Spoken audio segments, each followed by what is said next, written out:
দিনাজপুর মোকামে প্রতি বস্তায় 200 টাকা পর্যন্ত কমেছে চালের দাম। নতুন ধান ওঠা এবং চাহিদা অনুযায়ী এলসি খুলে আমদানির প্রভাবে দাম কমেছে বলে জানান ব্যবসায়ীরা। আর চাল সহ সকল পণ্যের দাম নিয়মিত তদারকি করা হচ্ছে বলে জানান জাতীয় ভোক্তা অধিকার সংরক্ষণ অধিদপ্তর।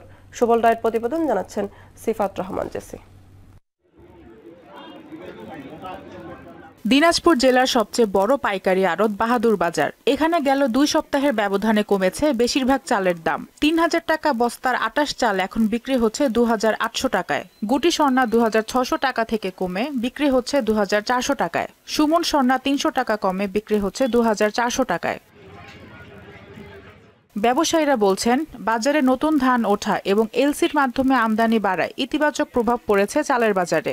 গত সপ্তাহ থেকে এই সপ্তাহে চালের দাম ধান ওঠার কারণে সামনে মনে করেন যে আমন ধান উঠতেছে, এই জন্য চালের বাজার কমের দিকে। এই সপ্তাহে তুলনামূলকভাবে কম এলসি চাল ঢুকেছে, নতুন চাল উঠেছে, এই খাতিরে আর কি বাজারটা সহনীয় পর্যায়ে কম আছে। আঠাশ চাল ছিল 3000 টাকা বস্তা, আজকে হচ্ছে আঠাশ চাল 2800 টাকা বস্তা।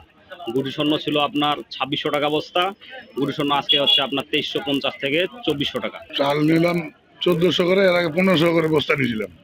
নতুন চাল উঠার কারণে 100 টাকা করে কমার কারণে আমরা একটু পাচ্ছি, একটু আরাম পাচ্ছি। এদিকে অসাধু ব্যবসায়ীদের প্রতিহত করতে চাল সহ সকল পণ্য নিয়মিত মনিটরিং করা হচ্ছে বলে জানান ভোক্তা অধিকার সংরক্ষণ অধিদপ্তরের সহকারী পরিচালক। আমাদের এই মনিটরিং অব্যাহত থাকবে। যদি কোনো অসাধু ব্যবসায়ী অসাধু উপায়ে বেশি মুনাফা অর্জন করতে চায়, সেখানে কিন্তু ভোক্তা অধিকার সংরক্ষণ অধিদপ্তর ব্যবস্থা গ্রহণ করবে। আমাদের অভিযান অব্যাহত থাকবে। নিত্য প্রয়োজনীয় পণ্যের দাম সহনশীল থাকবে, এমনটাই প্রত্যাশা ভোক্তাদের।